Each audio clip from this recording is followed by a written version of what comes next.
probably agree on. Yeah, the playoff team for sure. I tell you what, I don't think there was a more accurate state. And if they struggle again, I don't think there's any way you can keep Alex Critch. But all right, guys, welcome back to Summer School. I'm Bud Elliott. That's Doug Bowman, and that means we are talking Virginia Tech because the best Virginia Tech site out there, vtscoop.com, is the place to go. Doug, welcome back to Summer School, man. Thanks for having me. Appreciate coming back. I think this is year 3 we've done this, so excited to be back. Absolutely, man. So a nice step in the positive direction last year for the Hokies after, kind of a rough year 1, which was not unexpected. Obviously, if you listen to y'all's excellent coverage, you thought it might be a bit of a building process following the Justin Fuente era. They rip off 7-6, a winning record in the conference, a real promising quarterback change that they go ahead and go with Kyron Drones. I guess I'll start there because as I'm not a Hokies fan, but I do observe the conference a lot. It seemed like when they decided to go with him, things really sort of changed. What was the impetus for that, and what sort of surprised you or didn't surprise you about how that went? Yeah, it took a little bit for them to get going there. I think they switched to Drones there in the Purdue game, or at the very tail end of the Purdue game, and then they lost to Marshall a couple weeks later, obviously. Pittsburgh game, they took off there. It didn't really surprise me. Grant Wells got hurt. It just took a little bit, it felt like, for them to figure out how to build an offense around him on the fly. And once they did, the offense down the stretch, October, November, was excellent against the weaker competition on the schedule. And he was a big part of it, adding another dimension to the running game, and he took great care of the football. He really gave Virginia Tech another playmaker on the field, which they desperately needed. So let's I guess stay with Drones here a little bit. As you mentioned, they were good against good. I thought they were kind of decent against decent. How do they take the next step where they are good against decent and maybe decent against good, right? Like how does this offense sort of evolve into that next level to get the Hokies where they need to go? Yeah, I think that's the big question. Games against Miami, Clemson, those better opponents this year. They struggled against NC State and Florida State and Louisville last year, big time. I think it comes down to how much better the offensive line can get.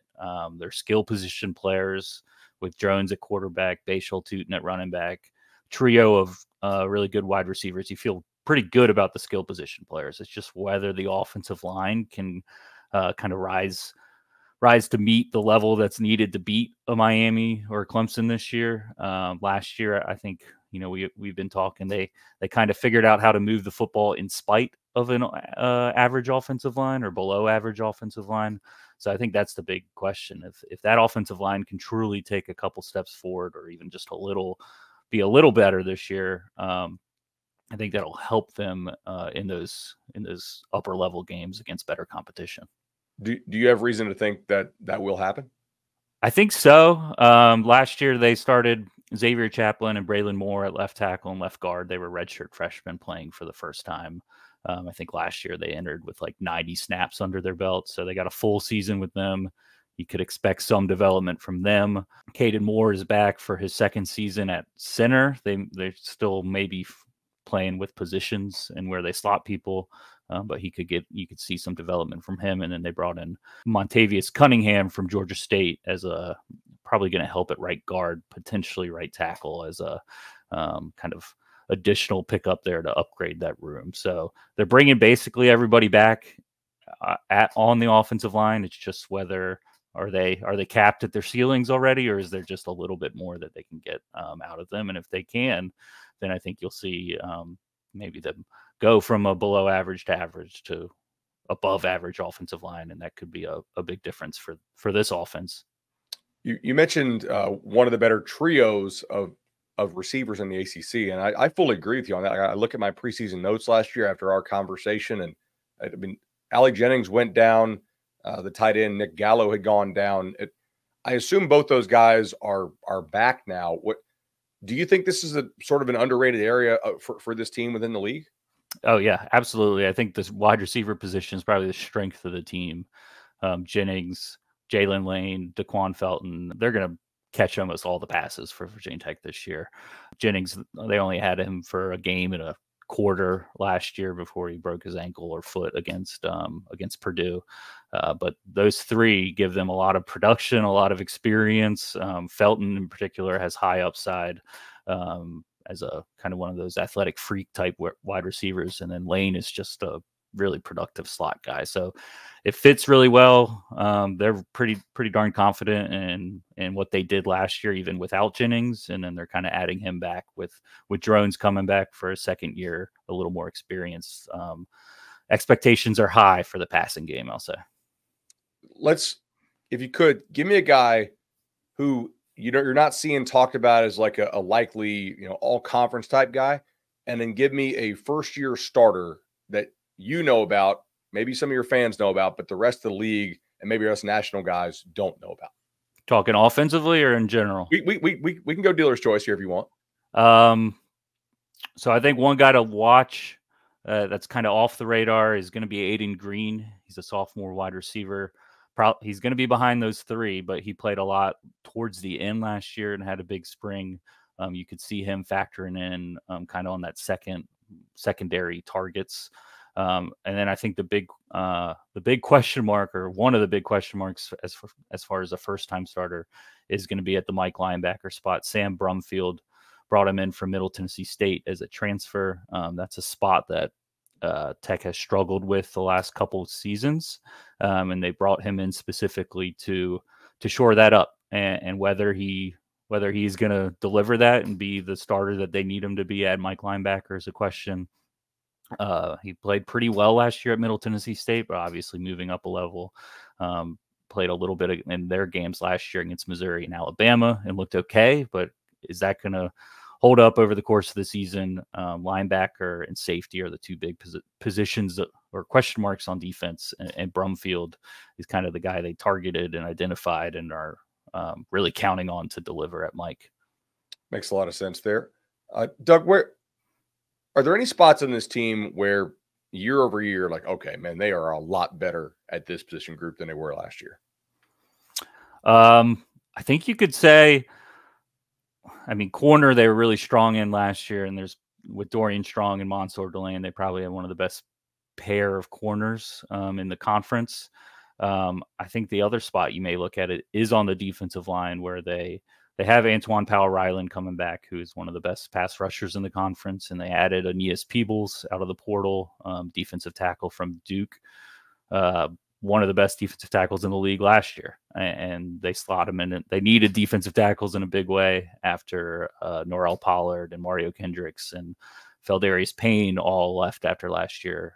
They ran out of eligibilities, and they went out and they got one of the best tackles in the conference already. So I think you could see an upgrade there, especially a Peebles, Powell-Ryland duo there at defensive tackle and defensive end gives them two really high caliber players on the defensive line. I mean, this is one of the reasons why I love doing summer school with y'all. It's like I'm looking at my notes here. I'm like, okay, edge rusher plus, interior D line, a little bit of concern about the run defense with some of the linebacker concerns, and maybe a safety concern there. But like it seems like they have some good confidence about the interior D line then. Yeah, I think they upgraded the floor of the defensive tackle. Peebles gives them just a really, really strong, probably stronger than their number one defensive tackle last year, who's probably Pollard. Josh Fuga is a sixth-year guy. He's coming back. He's this other starter at defensive tackle. He's been solid, decent, certainly not at the level of Peebles, though. So that would be the spot you look at at like that second defensive tackle. And then there's a little bit of a depth concern beyond them. They added Kamari Copeland, who was a JUCO transfer. They're pretty excited about, but a JUCO transfer, so you're not quite sure what you're going to get from him.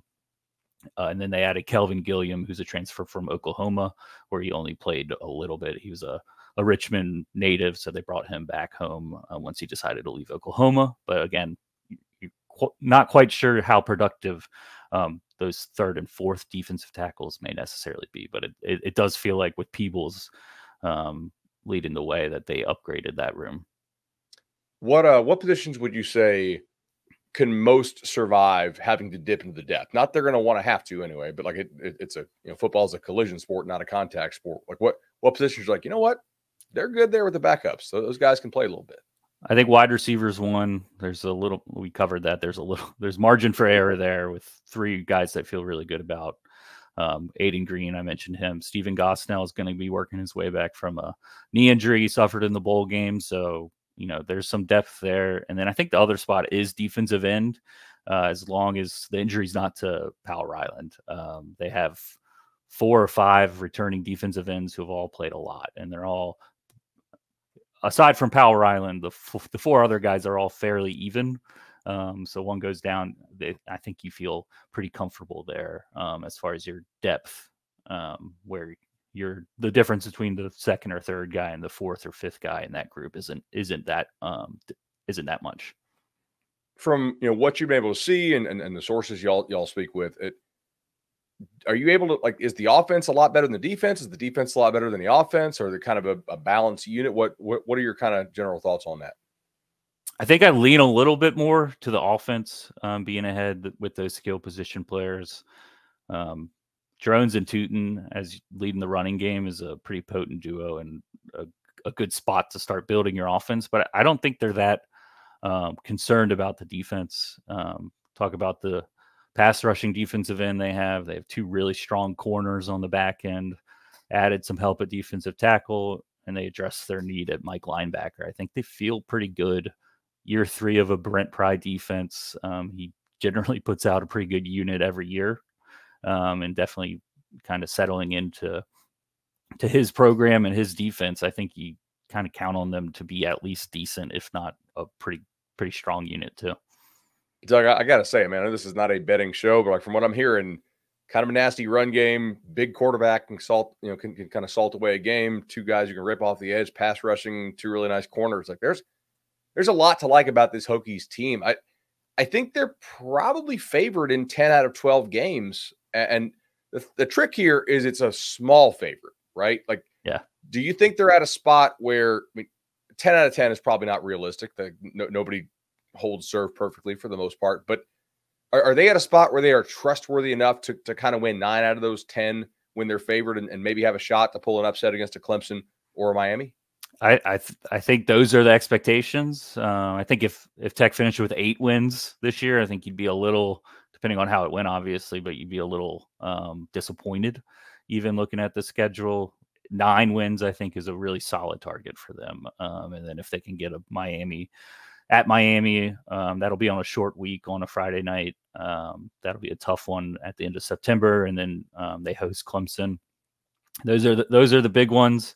Some tricky games in there against Syracuse and Stanford, particularly on the road, feels iffy, especially if you've followed Virginia Tech for the last 10, 15 years. You're not quite confident, but this is definitely the highest expectations in quite some time. And you look at the schedule and you feel like, yeah, that could all happen.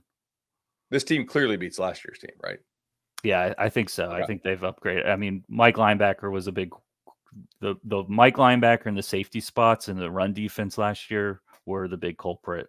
And certainly a little, like I said, a little bit development on the offensive line will go a long way. And then they bring back basically all their other big contributors. Doug, now's your chance.